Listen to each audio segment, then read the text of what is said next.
To our distinguished guest of honor and speaker, Dr. Farida Erfe Olermo, ma'am.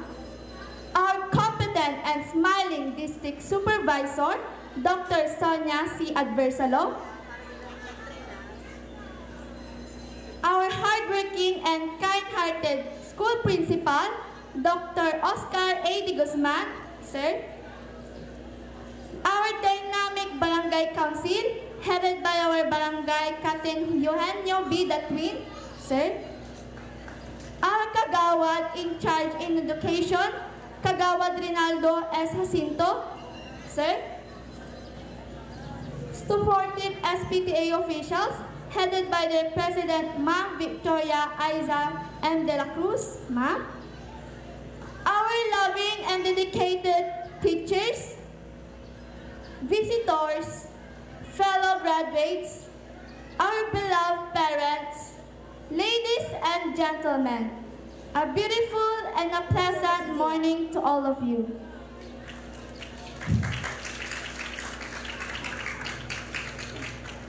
First of all, I would like to thank God for this wonderful day and His overflowing blessings to us.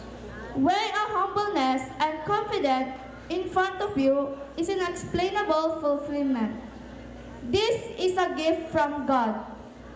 As we stand here today, marking the end of one journey and the beginning of another, we may wonder what future holds, but we can take comfort in the promise of God in the book of Jeremiah 29 verse 11. For I know the plans I have for you, plans to prosper you and not to harm you, plans to give you hope and a future. This verse offers a message of hope, encouragement, and reassurance that's ideal for graduates embarking on a new chapters in their lives. But how can we do it? Here it goes, my favorite verse. Philippians 4 verse 13. I can do all things through Christ who strengthens me. I want you to remind a powerful truth. We are not alone. We have a source of strength that goes beyond on our own abilities, our talents, and our own efforts. Philippians 4 verse 13 reminds us that we can do all things not because we're capable on our own, but because we have a God who gives us strength. I was 3 years old when I first stepped in this school, witnessing my Kuya Carl Joshua in the same stage, delivering his valedictory address. When we are at home, my Kuya passed over me and Ate Erica his medals. Ate Erica also delivers her valedictory address way back 2021 in a unique way, not on this stage, but in online graduation. It was inspiration to me, my siblings, my family. I stand before you today, humbled and honored to be following your footsteps.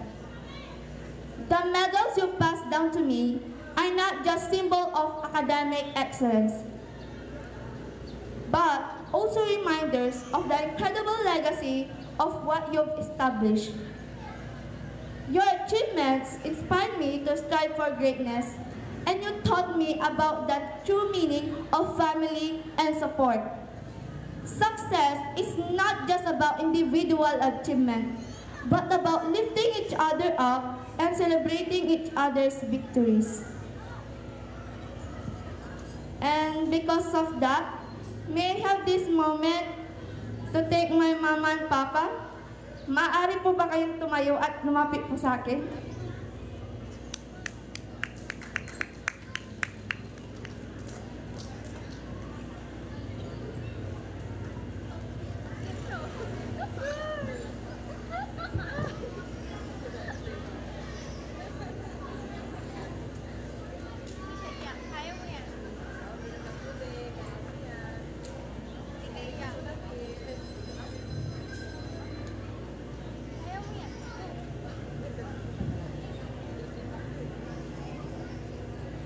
Mama at Papa.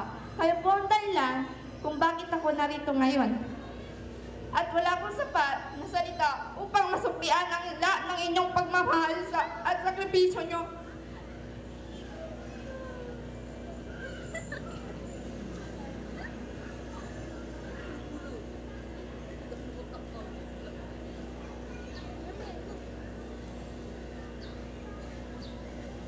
Kaya itong mga medalya na tatanggap ko po ay inaalay ko po sa inyo.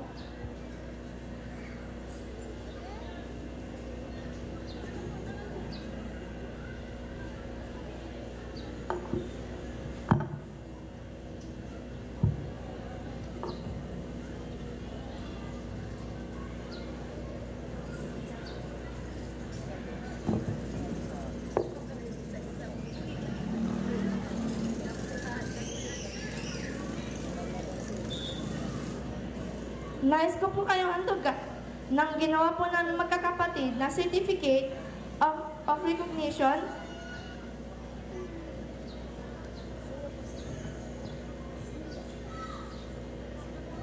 Yes, po.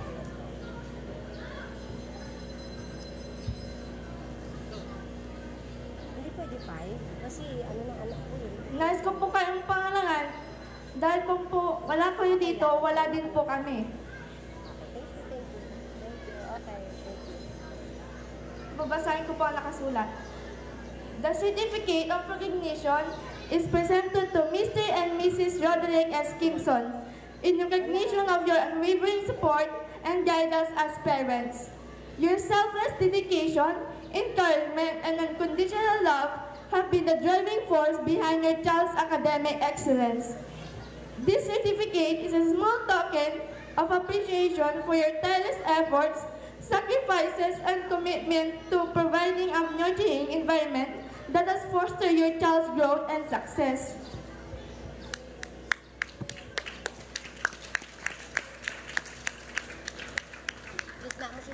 Thank you for being exceptional parents and role model. Your influence has not only shaped your child's academic journey, but has also instilled in them the values of hard work, perseverance, and compassion. Congratulations on this remarkable achievement. With deepest gratitude and admiration, your children.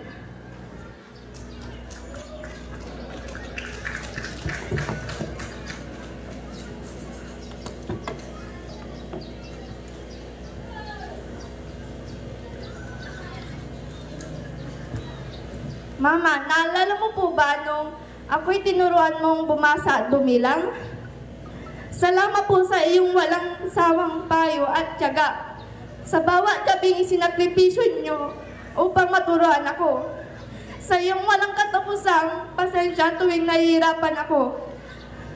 Sinigurado mo na pag-akyat namin pag-kinder ay marunong na kaming bumasa, bumilang, at sumulat. Mama, ang iyong yakap na laging nagpapalakas ng aking loob, hindi ko makakalimutan ang lahat ng iyon. Bata pa lamang ako, natutunan ko na ang isang malagang katotohanan sa buhay. Na balang araw, ang mga magulang,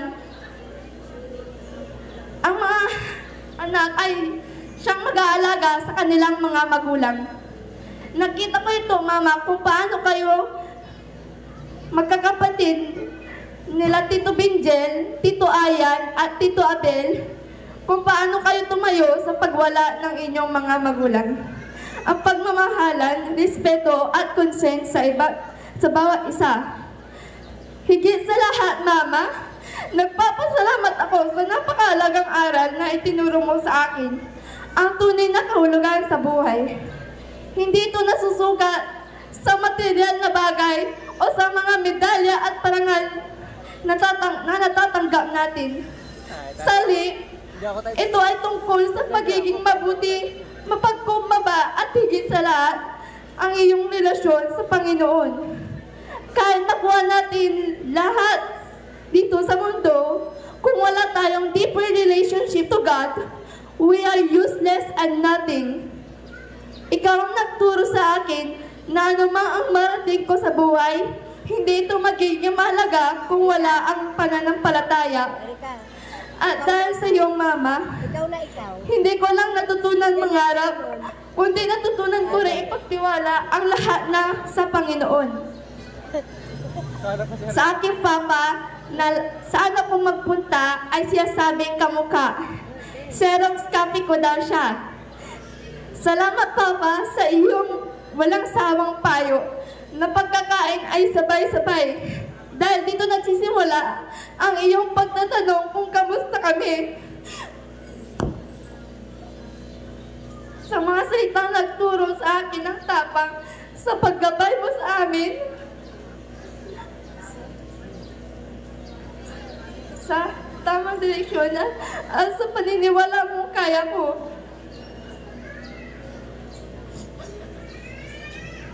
Kahit minsan, ako mismo ay nagdududa sa sarili ko.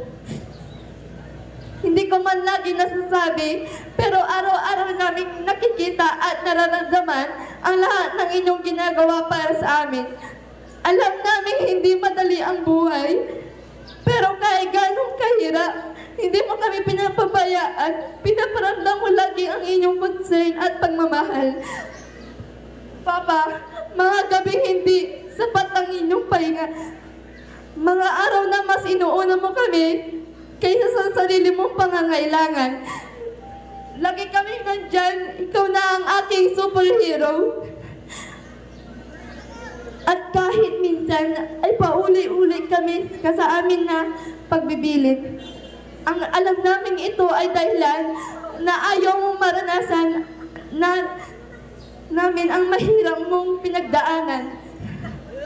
Na ang bawat salitang binibitawan mo ay puno ng pagmamahal at bawat pagsubok na hinahayaan mong lampasan namin ay para matuto kami maging matatag. Kayong dalawa, Mama at Papa,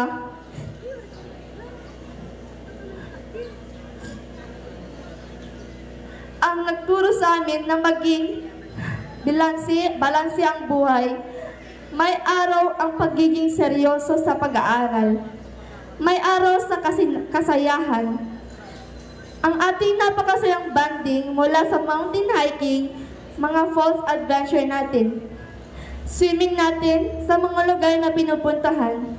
Gusto mo lagi na tayo'y magkakasama. Mga gala na nagdulot sa amin ng premyo sa bawat pagpupunyagi at pag-aaral ng mabuti. Ikaw ang nagdulot sa amin ng premyo sa bawat pagpupunyagi at pag-aaral ng mabuti. Ikaw, Papa, na napaka-family-oriented. Ngayon, nais namin iparating mula sa aming magkakapatid kung gaano kami ka-proud na kayo ang aming mga magulang. Walang kahit anong material na bagay ang makakatumbas sa lahat ng pagmamahal at sakripisyong ibinigay ninyo.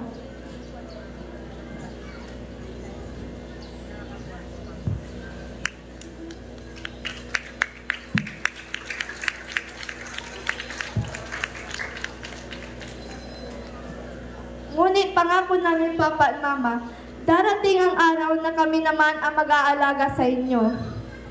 Kami naman ang magsasakripisyo para sa inyo.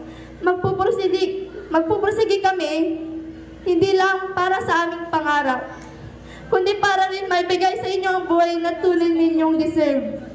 Mahal na mahal namin kayo at habang buhay kami nagpapasalamat. Ang tagumpay na ito ay hindi lang para sa amin.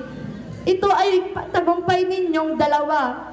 Ang aral na ito ay para rin sa inyo.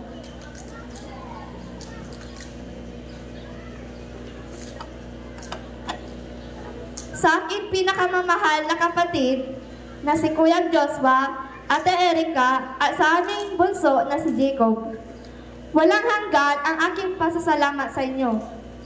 Kayo ang mga unang kaibigan na ibinigay sa akin ng Diyos. Ang kakampil sa bawat laban.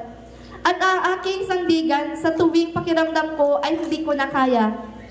Kuya Joshua, salamat sa iyong pagiging huwaran at sa tahimik mong paraan ng pagpapakita ng pagmamalasakit. Alam kong hindi mo palaging sinasabi, pero ramdam ko kung gaano mo pinoprotektahan at iniingatan. Ate Erica, salamat sa iyo, pagiging matyaga at malaga. Sa mga payo mo at laging nandyan upang umalalay. At sa bunso na aking kapatid na si Jacob, salamat sa walang sawang tawa at pagpapatawa sa amin at sa pagiging kwela ng ating pamilya. Sa bawat tawanan, asaran at minsan hindi pagkakaunawaan, isa lang ang sigurado, walang kahit anong hadlang ang magkakasira sa pagmamahal natin bilang magkakapatid. Sa lahat ng tagumpay at kung ngayon at sa hinaharap, hindi lamang ito para sa akin, kundi para rin sa inyo.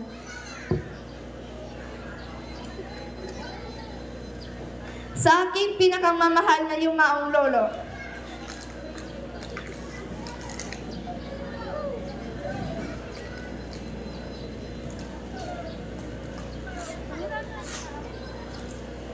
si Daddy Ben at si Tatay Pedro, at sa aking pinakamamahal na lola,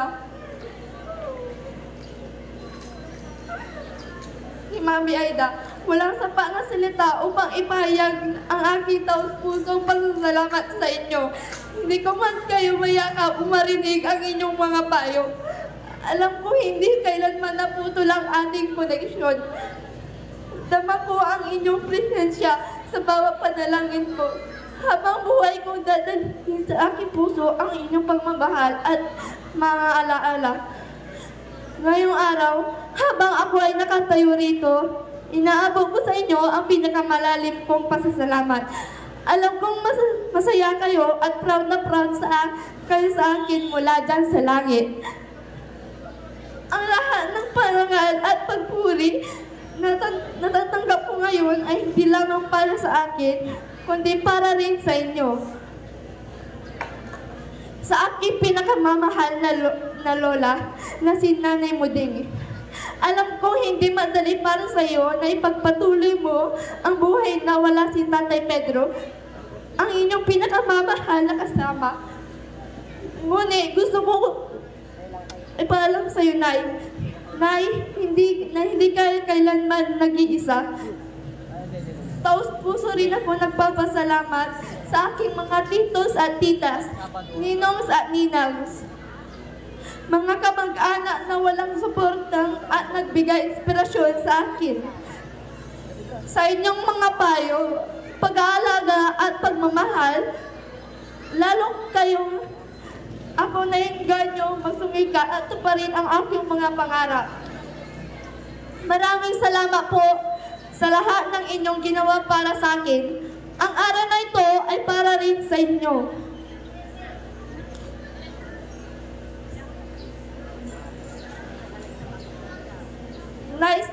Nice din po akong magpasalamat sa ating punong guro na si Sir Oscar sa araw-araw na pagpapayo sa amin tuwing flag ceremony.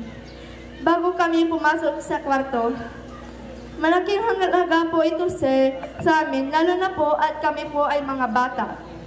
Kapag palagi naririnig po ang mga payo, ay makakagawaan na ng bata ang lahat ng parangal na nagmula sa ating purong guro. Maraming salamat po, sir, sa inyong pagdidisiplina sa aming lahat. Hindi ko rin po malilimutan ang Zumba natin tuwing Biyernes at mga tugtuging pangmarcha tuwing pupunta sa linya. Ako po ay lubos na nagpapasalamat. Ang ating mahal na paaralan, Banlag Elementary School, na naging ikalawang tanghanan nating lahat. Sa loob ng mga silid-aralan nila, tayo ay natuto at gumawa ng mga alaalang hindi namin malilimutan. Maraming salamat po. Sa loob ng mahabang 6 na taon, narito tayo upang hubugin ng ating mga dakilang guro ang ating pag-iisip. Nais ko pong pasalamatan ang lahat po ng guro sa Banlag Elementary School. Taos puso po ako nagpapasalamat kay Ginang Sharon Doria. ang aking guro noong unang baitang at kindergarten, na hindi lamang po nagturo sa amin, kundi ginawa ring masaya at makabuluhan ang bawat aralin.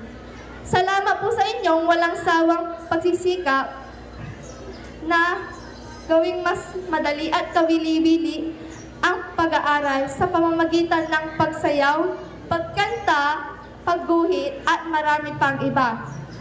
Hindi ko po makakalimutan ang inyong tiyaga, malasakit at pagmamahal bilang isang guro. Maraming salamat po, Ginang Sharon Doria. Nais ko rin po ipahayag ang aking pasasalamat kay Ginang Cynthia Jacinto. Sa likod.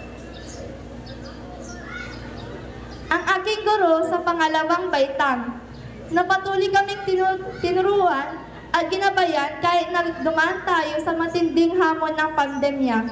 Sa kabila ng mga pagsubok, hindi kayo sumuko sa pagtuturo at tiniyak na matuto kami sa kabilang ng mga limitasyon. Maraming salamat po, Ginang Jacinto.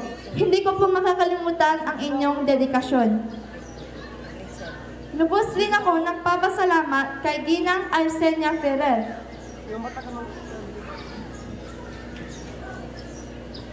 Sa ikatlong baitang, na palaging nariyan sa mga panahong ako'y nahihirapan, lalo na sa panahon ng pandemya. Inanda na ako sa mathematics quiz competition. Noong oras na iyon, ay naghalo-halo ang aking kaba at takot sa aking puso dahil sa striktong pamamalakad nila ng kompetisyon na kailangan ng salamin na magpapatunay na walang tao na tumutulong habang nakikinig sa online mathematics quiz. Nagbunga ang lahat ng pagpupunyagi natin, ma'am, dahil nasungkit po natin ang 3rd place in mathematics quiz district level. Kahit 14 schools ang nagsilaho, tayo ay nanalo pa rin. Ang inyong kaibaitan at dedikasyon ay hindi ko kailanman malilimutan. Maraming salamat po, Ginang Ferrer. Kay Ginang Josephine Francisco, ang aking guro noong ika-4 na baitang, sa pamamagitan ng inyong paggabay, natutunan namin maging responsableng mga mag-aaral. Ito ang naging pundasyon ng aming pagunlad, hindi lang bilang mag-aaral, kundi bilang mabubuting tao. Maraming salamat po, Ginang Francisco, sa inyong tiyaga at pagmamalasakit. Lubos rin akong nagpapasalamat kay Ginang Vida Joy and Kimson, ang aking guro sa ikalamang baitang, na hindi lamang nagturo, kundi naging kasama namin sa maraming di malilimutang karanasan. Salamat po sa iyong walang sawang suporta at pagtutok sa bawat kompetisyon at aktibidad na ating sinalihan upang mag-uwi ng karangalan ng ating paaralan.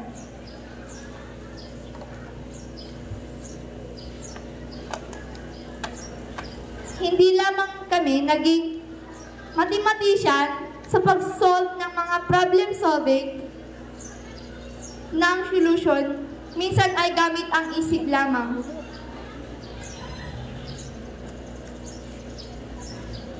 At walang papel, kundi itananim mo sa amin na lahat ng problema ay may solusyon. Hindi ko rin malilimutan ang ating mga encampment mula sa mahihirap na obstacle courses hanggang sa masayang pagluluto, pagsasayaw ng mga folk dances. Kasama ang buong klase. Sa ating kampuran, tinatawalan lang natin ito at natutong mula sa aming pagkakamali. At syempre, ang ating paglalakbay sa malamig na bagyo. Sakto pa sa makulay na Panagbenga Festival. ay isa sa pinakamasayang alaala ko. Salamat po sa inyong mga itinuro. Hindi lang sa loob ng silid-aralan, kundi pati sa mga aral ng buhay at ang patibay na pananalig sa poong may kapal. Maraming salamat po, Ma'am Kimson. Ako po ay lubos na nagpapasalamat sa aking English teacher na si Madam Lourdes de los Reyes. Sa kanyang mahusay na pagturo ng spelling at correct pronunciation ng mga salita, maging ang paggawa ng paragraph ay iyong matyagang tinututukan. Maraming salamat po, Ma'am de los Reyes. Ang tagumpay na ito ay para rin sa inyo. Patuloy ang aking pasasalamat sa aking TLE at AP teacher na si Sir Macario M. Soriano.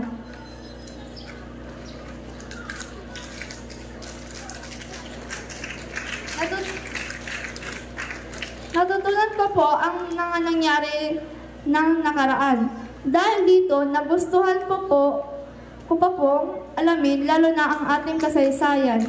Kaya nanood po ako ng Maria Clara, Jose Rizal, Pulang Araw, Jose Burgos Zamora at iba pa. Ganon din ang ating aralin sa TLE. Patungkol sa mga skills, natutunan kong magluto, magnegosyo, magtahi, magtanim, maging ang ICT po. Hindi ko rin malilimutan ang ikinuntis po kami sa mga taro para sa TLE Olympic sa fruit carving. Nung nasa grade 5 pa po kami. Maraming salamat po, Sir Sir Soriano. Kay Madam Lica Carpio, sa aming BKD advice. Thank you po sa hindi malilimutan nag-get together natin nung Christmas party po natin. At sa mga pangaral at alintuntunin ungkol sa mabuting paglilingkod sa kapwa. Maraming salamat po, Madam Carpio. Ako po ay tumatayo sa inyong harapan, nire-representa ang klase ng Makabansya Batch 2024-2025 upang tawagin at paakyatin dito sa entablado para ipahayag ang ating taus-pusong kong pagsasalamat sa aming pinakapoging advisor na si Ginoong Renato Hagunalya na hindi lamang nagturo ng agham kundi nagtanim din ng mahalagang aral sa aming mga puso. Isa hindi kong makakalimutang itinuro niya ay ang katagang I can, I will, at I did. Tatlong simpleng salita, ngunit nagbigay sa amin ng tapang at kumpiyansa na harapin ang anumang hamon sa buhay. Ang mga salitang ito ay nagpapakita ng isang matibay na determinasyon at pagtitiwala sa sarili. I can, ay ang pag-asa at pagtiwala sa sarili na kaya mong gawin ang isang bagay. I will, ay ang pagpasya at pagkakaroon ng determinasyon na gawin ang isang bagay. I did, ay ang pagkamit na tagumpay at pagtupad sa mga pangarap. Sa bawat eksperimento, mula sa kapanapanabik na erupting volcano hanggang sa iba pang masasayang pagsubok sa agham. Natutunan namin na ang pagkakamali ay bahagi ng pagkatuto. At sa pamamagitan ng pagsubok at paniniwala sa sarili, kaya nating lampasan ang anumang hamon. Ang pagiging masiyahin niyo po, sir, at palabiro na nagpagaan sa lahat ng aming aktibidad na aming tinahak. Hindi ko po ito kakalimutan. Ang naging ama namin sa klase ng buong taon na pinaramdam sa amin na sa bawat gawain, di kami nag-iisa. Dahil laging siya nakaantabay sa amin. Salamat po sa inyong walang sawang paggabay at inspirasyon.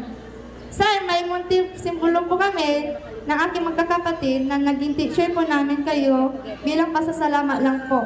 Mula sa kaibuturan ng puso, nais po namin kayong bigyan ng simpleng bagay na makaka-remind po sa inyo. May I read the text?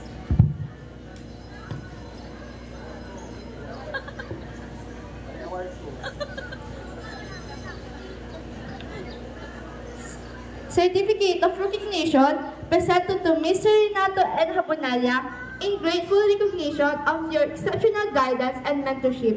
As Teacher Advisor of Carl Joshua M. Kimson, Valedictorian of Batch 2013-2014, Erica Venice M. Kimson, Valedictorian with High Honors of Batch 2020-2021, and Reverend Gia M. Kimson, 2024-2025 as Class Valedictorian with High Honors.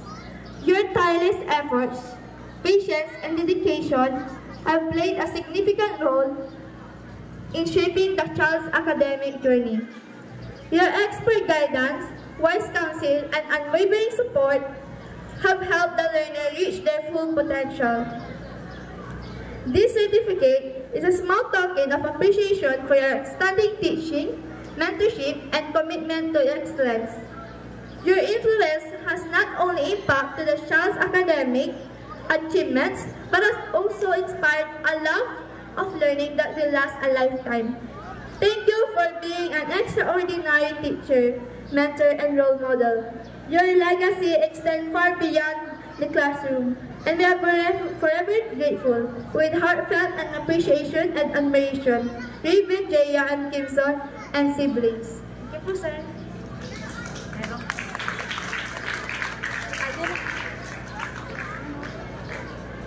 Ay, sir, di pa po. Nagtatapos dyan ang pasasalamat.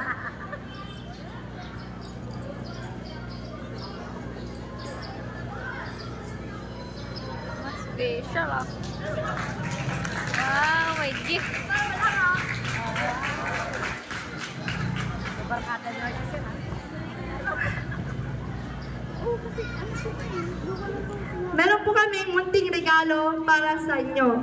Para maalala niyo po kami kapag nakita niyo po ito. Sana napasaya po namin kayo, sir, sa lahat ng sakripisyo. Saya lungkot na pinagsaluhan natin buong taon. Maraming salamat sa pagiging pangalawang magulang sa amin. Sir, pakibuksan niyo. Yay! Yay!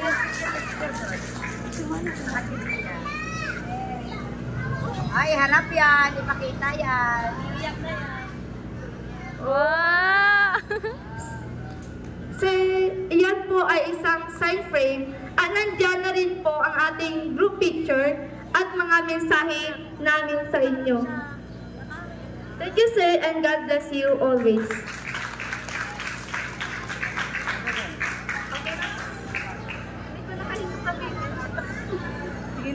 Sa aking pinakamamahal na mga kaibigan, pinakauna si Laika, Kenneth, Yuna, Yana, Catalea, Luis, Andre, Alexander, Jilaika, Justin, AJ, Mary Rose, Gwen, Shireel, Jaylene, Jade, Rad, Kurt, Phil, Angela, at marami pang iba.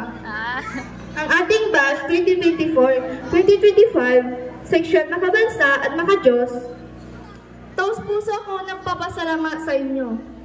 Salamat sa inyong pagiging bahagi ng aking paglalakbay, sa mga halakhak na nagpapagaan sa bawat mabigat na araw. At sa mga sandigang pinatunayan ninyo, hindi ko kailanman nag-iisa. Sana patuloy tayong magkaroon ng communication, kahit iba na ang ating mga eskwelahan na papasukan natin. Hindi ko makakalimutan ang lahat ng ating pinagsamahan, ang mga masasayang kwentuhan, ang tawanan hanggang masaktan ng tiyan. Ang sabay-sabay nating pagsusumikap at maging ang maliliit na sandaling nagpatibay ng ating samahan. Sana ipagpatuloy natin ang nakaguan na sa bawat birthday ay pupuntahan natin ang isa-isa. Thank you, thank you. May I share a word of inspiration? It is an acronym to my name, JIA. J stands for Justify Your Passions. E stands for Empower Yourself to Succeed. Y stands for Your Future Start Now. A stands for Aim High. S stands for Hold On to Your Dreams. Lastly, I would like to challenge my fellow graduates to remember the words of Nelson Mandela, who once said, "Education is the most powerful weapon which humans use to change the world." Let us not only to achieve personal success, but also to make a difference in the lives of others and create a better world for all. I believe you can fly. The sky is your limit. Spread out your wings and soar high. Congratulations and best future to all of us. Mabuhay, Batch 2024-2025. Thank you and God bless you always.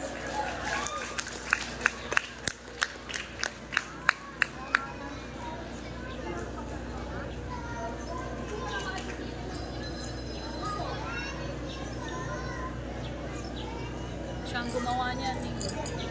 Thank you, Raven Gia M. Kimson, grade 6 graduate with high honors for the words of gratitude. How delightful to see and how overwhelmed our graduates. They truly deserve the honors to have the step forward to